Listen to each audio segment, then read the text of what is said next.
Assalamualaikum warahmatullahi wabarakatuh. Nama saya Farid Ardiansyah dari kelas 11 TKRA nomor absen 12.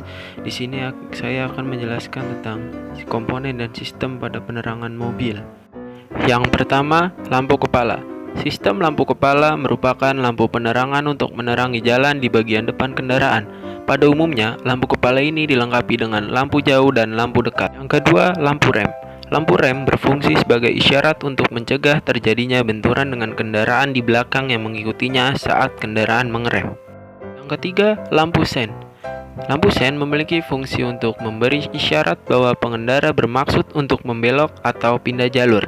Lampu sen dilengkapi dengan flasher. Flasher merupakan suatu alat yang menyebabkan lampu tanda belok berkedip secara interval. Yang keempat, lampu mundur.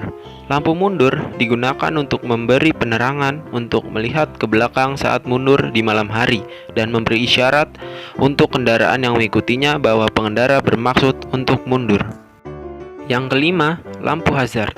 Lampu hazard digunakan untuk memberi tanda keberadaan kendaraan saat berhenti atau parkir dalam keadaan darurat. Yang keenam, lampu tail. Lampu tail atau stop lampu yang terletak di belakang mobil. Lampu tail berguna untuk memberi tanda kepada mobil di belakang. Yang ketujuh, klakson. Fungsi klakson adalah untuk memberitahukan kepada pengguna jalan lain bahwa ada mobil kita di dekatnya, sehingga mereka lebih waspada. Oke, selanjutnya kita akan masuk ke komponen sistem penerangan. Komponen sistem penerangan itu sendiri akan saya jabarkan di sini ada 10 komponen. Untuk itu, mari kita akan saksikan komponen-komponen tersebut. Oke, yang pertama ada baterai. Baterai adalah komponen elektrokimia yang menghasilkan tenaga listrik melalui adanya reaksi kimia yang terjadi antara elektrolit baterai dengan plat baterai. Yang kedua, ada sambungan pengaman. Sambungan pengaman digunakan untuk melindungi rangkaian listrik berarus besar dan biasanya dipakai pada rangkaian yang mengukurkan arus sampai 30 ampere atau lebih. Yang ketiga, ada sekring. Sekring berfungsi untuk mencegah kerusakan rangkaian akibat kelebihan arus. Tipe sekring ada dua. Yang pertama, sekring tipe tabung kaca atau cartridge.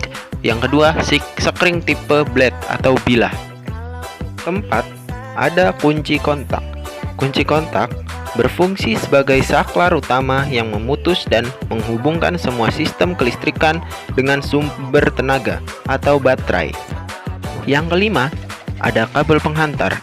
Kabel penghantar berfungsi sebagai penghubung komponen-komponen pada sistem penerangan dan penghantar arus listrik rangkaian sistem penerangan. Yang keenam, ada konektor. Konektor berfungsi sebagai penyambungan kabel dan melindungi sambungan. Yang ketujuh, saklar. Saklar berfungsi sebagai penghubung dan pemutus arus pada suatu rangkaian. Yang kedelapan, flasher. Flasher berfungsi sebagai penghubung dan pemutus arus secara periodik atau berkala untuk menghasilkan kedipan pada lampu tanda belok sebanyak 60-120 tiap menitnya. Jenis flasher ada dua, yang pertama tipe kapasiton dan yang kedua tipe bimetal. Yang kesembilan, relay. Relay berfungsi sebagai penghubung dan pemutus secara elektromagnetik. Cara kerjanya karena adanya medan magnet yang digunakan untuk penggerakan saklar. Lalu yang terakhir, lampu. Lampu berfungsi sebagai sumber cahaya yang merupakan hasil dari melalui kawat halus yang mempunyai tahapan serta titik sehingga menimbulkan panas dan cahaya. Lampu dibagi menjadi dua, yang pertama lampu biasa dan yang kedua lampu quartz halogen. Mungkin segitu saja yang saya bisa sampaikan tentang sistem dan komponen penerangan.